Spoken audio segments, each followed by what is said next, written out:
Everybody wants to make money. That's why you are watching this video. So I'm going to tell you how we took a DTC brand from $57,000 to $91,000 in revenue just in 21 days. And we are on track to hit $150,000 using the same exact method.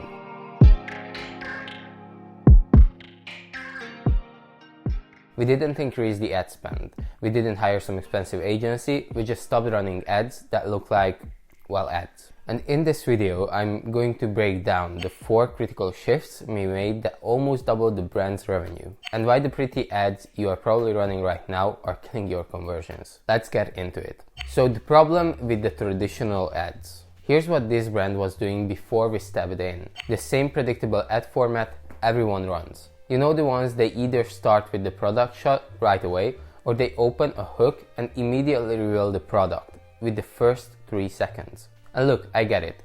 That's what everyone teaches. Hook, product, benefit, call to action. Simple, right? But there's the thing. The ads are functionally invisible now. People consume content at such a rapid pace that their subconscious has become a pattern recognition machine. They can smell an ad from a mile away, and the second they detect one, they scroll past without a second thought. Think about your own behavior. When was the last time you actually watched an ad all the way through? Or when was the last time you gave more than 2 seconds of your attention? So we had to evolve. We had to create ads that don't feel like ads, at least not at first, and the results speak for themselves. Here's the 3-step framework we implemented. First, start with a hook that creates a genuine emotional resonance with your target audience, a real problem or desire that hits them in the gut. Second, address their objections before they even think about them. If you know your target audience, you know what stopped them from buying solutions like yours before. Dismantle those barriers and reignite their hope. Third, funnel them towards your product by positioning it as the vehicle for your unique method. Notice I said method, not product. We'll come back to this because it's critical. Now, before we go deeper, I want to address something that might surprise you. Why editing doesn't matter. Everyone obsesses over production quality. They think they need cinematic lighting, professional color grading, and flawless transitions. You've probably seen those ugly ads that are clearly crushing it. Raw footage, basic cuts, nothing fancy, and they are outperforming the polished stuff by miles. But why is that? Because they communicate effectively. They speak directly to a specific person with a specific problem. Meanwhile, 95% of those beautiful, professional produced ads are doing terrible numbers. The focus is being channeled at the wrong place, visuals. They look great, but they are trying to appeal to everyone, which means they resonate with no one.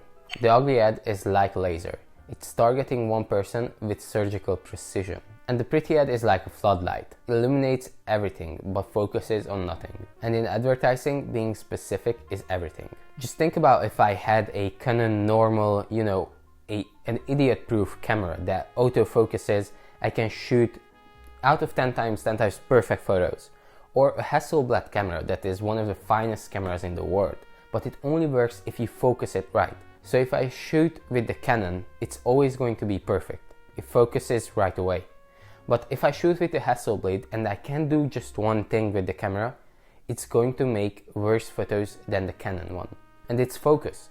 If it can't focus properly, it's going to be blurry, it's going to be everywhere, over the place, out of focus. That's what happens here. The ugly ads focus on the people they are trying to sell to.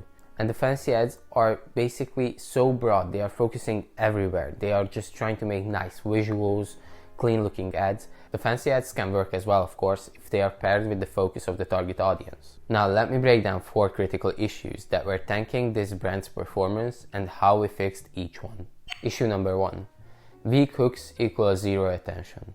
If your hook doesn't stop the scroll, nothing else matters, period. You have less than 2 seconds to earn 3 more seconds of someone's time. That's the game. Here's what actually works. This is option 1. Call out the problem. Specifically, don't say struggling with home construction, but say $1,000 change order fees when building a house. See the difference? One is vague.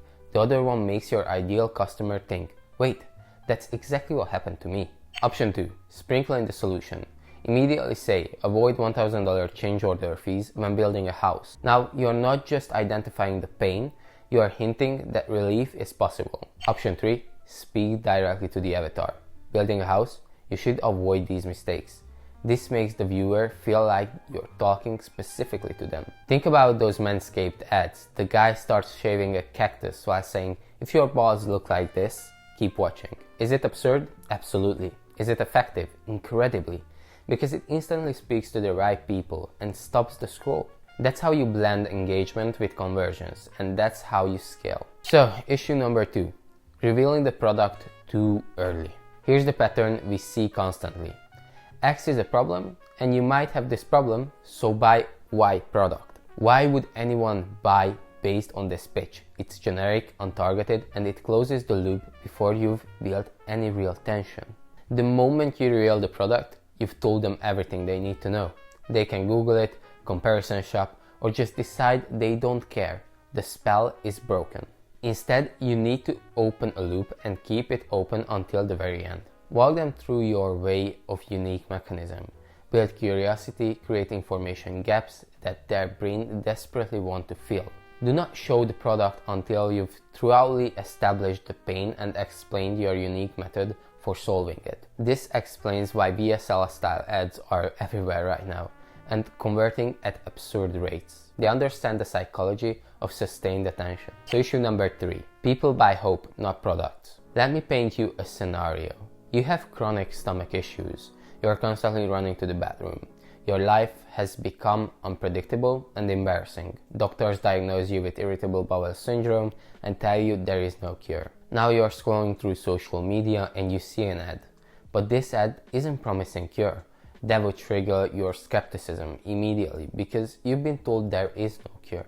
Instead, it says your symptoms can become 95% more manageable. Suddenly you have hope, and that $97 price tag becomes irrelevant because if there's even the slightest chance that this could make your life predictable again, you are willing to try it. This is the power of maintaining open loops through your entire ad. If you close the loop 10 seconds in, that's when people stop watching. It doesn't matter what brilliance comes after the 10-second mark because they are already gone. Keep them curious, keep them hopeful, and keep them watching. Issue number 4. Your unique method is everything. Here's the truth.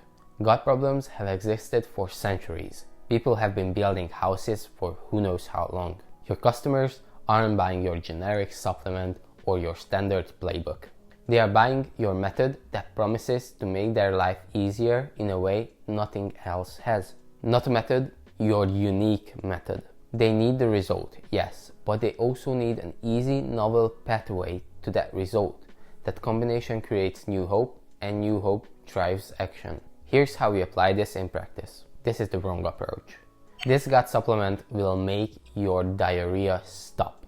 It's one thing that your ad got flagged because of the wording, and maybe you got banned as well. But every other product on the shelf makes this exact claim. Your customer has probably tried at least 3 of these already.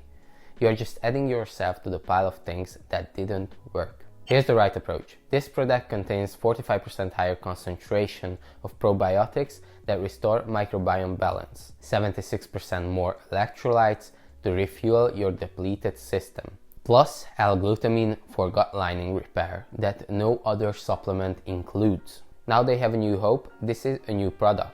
Same outcome, but presented through a fresh mechanism that sounds scientifically credible and distinctly different from everything they've tried before. This is your differentiator.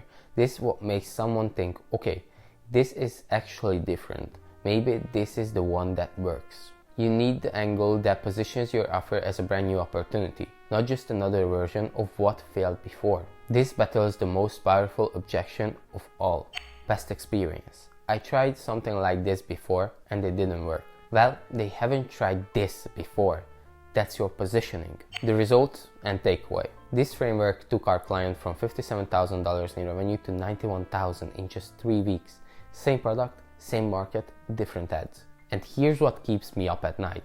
While you are running those generic, talking to everyone ads that convert nobody, your competitor is implementing this exact method and eating your market share. The gap between you and your revenue goals isn't about working harder, it's about working smarter with your creative. You can try as many products as you want until you understand this.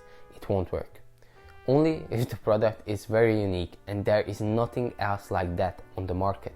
If you want to dive deeper into this research process that makes all of this possible, check the description. Remember, this is your time and it's closer than you think. I'll be waiting for you.